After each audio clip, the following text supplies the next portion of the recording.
Now let's go to the cons. My first con would have to be in the form of NPCs. What specifically, you ask? Well, normally in a Final Fantasy game, when you go to villages, when you go to cities, or places with, NPCs in general, you can approach them and you can talk to them. But in this game, you actually don't get to do that. And, well, while it's a minor detail for some, for me, it's a major detail, because I'm used to talking to many different people in the Final Fantasy games. And not being able to do so in Final Fantasy 15 bothered me quite a bit. I mean, sure, you can be able to listen in on their conversations, but you can't actually interact with them directly. The only people you actually interact with are, like, important characters of the story, or, the people in shops. But other than that, there's really not much interaction between Noctis and friends with, the NPCs. And like I said, it's something that bothered me because normally in a Final Fantasy game, one of the joys is getting to speak to different characters and, getting a feel for how the world's inhabitants feel about what's happening. But, well, like I said, maybe it's just a nitpick of mine, but that's something that I did not like about the game. Another con would have to be how you earn gil. I mean, the gripe that I have with this is that in normal battles, you actually don't earn gil.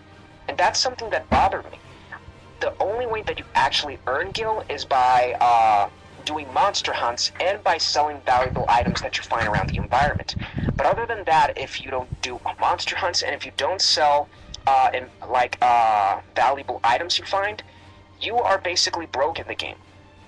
And that is another thing that I found myself scratching my head with because, normally in Final Fantasy games you earn gil in battle normally. But the fact that you can only earn gil in monster hunts and in the selling of items, it kind of annoyed me a bit. This may be just another nitpicky detail of mine, but it's something that I felt I needed to point out. Another con would have to be that there's not really that many clothing options for, Noctis and friends. I'll explain. In the menus, when I found out that I could be able to switch up Noctis and friends' costumes, I was excited because I thought that I could be able to get more costumes, to put on them during the course of the game. If there were any, either I didn't find them or I didn't look for a place that would sell them. But I really expected more costumes. But, well, this isn't something that's really like a game-breaking deal for me, but it's something that I would have liked to see, seeing them in different costumes. But, well, overall, it's not something that really affects me in the end, but it's something that I felt that I had to mention as well. Because if any of you go into this game and discover you can change the outfits of the characters, you're just stuck with the 4 that each character has. So really, that's all there is to it. There's no more costumes. And that's, well, another con that I felt I needed to mention. My final con is the story. Yes, I know that I mentioned it as a pro, but at the same time, it's a con, and I'll explain why. Warning for all those who are watching this video, I'm going to go into a bit of spoilers, so I can be able to add context to what I'm going to explain. So then, going into this game, I had not followed the development cycle of Final Fantasy 15, so I was simply going into the game with the thought, this is a new Final Fantasy, let's see what it has in store. And I really liked the story, but a lot of people who were following the game's development closely, felt a bit sore about the game's story in terms that there were a lot of things missing, a lot of cut content that didn't make it into the game. Heck, a lot of the scenes depicted in the most recent trailers did not make it into the final product. And it's something that puzzled me because if you're advertising a game and you're showing scenes that they're supposed to be in the game, well, obviously by nature those scenes are supposed to be in the final product. But they were not, and it's something that, caused a little bit of a dislike in the Final Fantasy community. Like, it didn't bother me too much because, like I said, I didn't follow the development of the game since day one, so it didn't bother me all that much. But for all those who were expecting to see all those awesome cutscenes, like, for example, a young Noctis talking to his father Regis as they were eating dinner, or, Regis' vision, the Omen trailer, if I'm not mistaken, where he sees Noctis destroying everything, and it's because of that fear that he sends Gladio, Ignis, and Prompto to, accompany him so that he doesn't lose his way. Those scenes, those moments that happen in the trailers do not appear in the game at all. And that's just, a bit of an example, so I don't have to, just go on and on about it. So that's more or less a little bit of imaging that I'm providing to you, a little context into what I mean. And the thing here is that there are a lot of moments in the game where certain characters go and do things, but you never see them. And when they come back, well, you have no answers or no context as to why they left. Like, for example, when it comes to Gladiolus, there's this one point in the game where he leaves the party because he says he has to take care of something. When he comes back, you see that he has scars, and, well, you can tell something has definitely happened to him. But what it is, no one knows, because he didn't offer any explanation. Another character that, went through this kind of same thing was Prompto. Because, okay, in the game, Prompto turns out to be a Magitech soldier, an MT, how Noctis and friends call them. And, that's some pretty big shit. I mean, it's a pretty big revelation.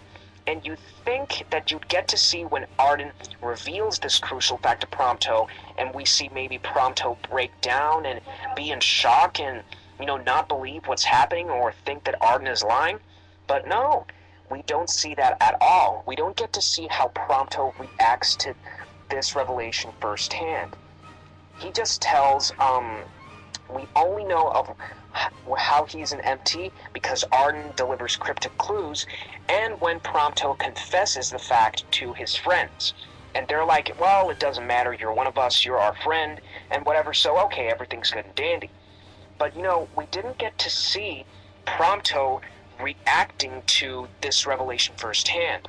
And that was something that really left me wanting more. I was like, come on, why do you do this? And another thing is the Emperor of Niflheim himself, Iodolus Aldercapt, if I'm not mistaken, that's his name. He did not have any screen time at all. I mean, the only thing we got from him in this game was simply the mention of his name once, and then getting to fight him as he transformed into a demon near the end of the game. And that's it. There's nothing else. Nothing else whatsoever. And that's something that really left me with my arms raised. I'm like, but wait, the Emperor, he should be a very, antagonistic force. He should be an intimidating presence, that gives Noctis and the party reason, to restore peace to Eos and, get rid of the Imperial rule. But no, there's no development whatsoever when it comes to the Emperor. He's simply there, apparently just for the sake of being there. Just for being, a pawn, simply nothing more, I don't know. But I really felt that was something that kind of left me in the dark. Because I really expected the Emperor to have more of an antagonistic presence alongside Arden. But apparently this was not the case. Another character that definitely had severely short screen time was Ravus, Lunafreya's brother. Now, he's depicted as a very important character, and he's a big deal in the Empire.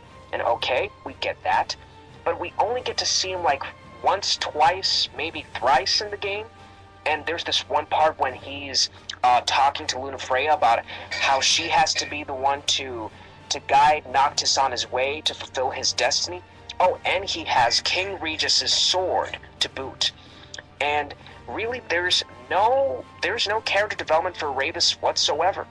I mean, when he died, and when Noctis and friends were forced to fight against him as he was being possessed by the demon spirits, I mean, that was something, it really, I mean, I felt bad, but I didn't feel like emotionally wrecked that I was fighting against Ravus, because there was no character development, there was no build-up to his motives, and no build-up as to his feelings to how Lunafreya was going through this. There was simply no emotional pull that made me connect with this character. He's badass, he seems interesting, but there was nothing more to him, and I really wish that we would have seen more. But yeah, that's another character that really did not have any screen time at all. And then there's this 10-year time skip that happens after Noctis encounters Bahamut, and Bahamut tells him that in order to restore light to the world, he has to sacrifice himself. And, well, I don't know about the time skip until a certain character, Talcott, drives by in a car, and I'm like, wait, he's Talcott, but why does he look grown up? And then when he explains it's been 10 years, I'm like, whoa, this little kid, now it's been 10 years since I saw him, and I'm like, what? And then there's not even that much of an explanation into any major details. I mean, okay, sure, Talcott proceeds to explain that the world has fallen into shadow, that, all civilization has, abandoned their cities and they've taken refuge in Lestalem. Gladiolus, Ignis, and Prompto have gone their separate ways. Iris, Gladio's little sister, turned into a demon slayer, and we did not see her during that final bit of the game. We don't see her as a badass demon slayer. We only hear mention that she's turned into one, but nothing else. And I was like, come on. I wanted to see kick-ass Iris. And that was something that left me, it left me sore. But, to be fair, though, after, Noctis reunites with his friends, you talk to Talcott, and then he explains certain things about what's happened in the world. But, it would have been nice to see how Gladio, Ignis, and Prompto reacted to Noctis' disappearance for those 10 years. Now, I'm not saying we had to play through all 10 of those years, but just a little bit before the time skip, caught up to Noctis. And that's something that left me like, come on, seriously? So yeah, that would be it in terms of the cons.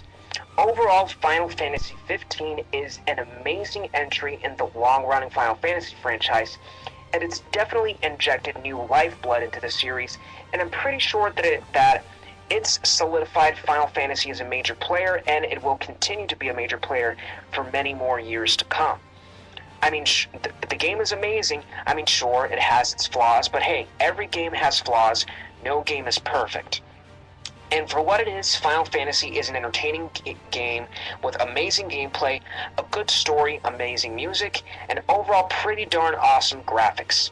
Like I mentioned with the cons, those are little things that I noticed and little details that I felt that, could have made the game a bit better if all those cons were addressed. But to be fair, Hajime Tabata said that there's going to be DLC that expands upon the story itself. And I'm like, okay, the DLC will help, fill in the gaps. But really, I would have liked the story to be one whole complete package and not to have to wait, for DLC. That's something that really, bummed me out. But overall, if I were to give this game a rating, I would give it a 7.9 out of 10. That is my final rating for Final Fantasy XV. That was one long ride. I didn't expect this video would turn out to be a little longer than I expected. If you managed to stick around till the end, well, congratulations. But anyways, those are my thoughts on Final Fantasy XV. What about all of you? Did you love Final Fantasy XV? Did it meet your expectations? Did it exceed them? What were your likes and dislikes towards the game? Whatever you think, let me know in the comment section below. And if you liked this video, please make sure to subscribe. Until next time, this has been Friendly Neighborhood Webhead, wishing you a Happy New Year and signing out.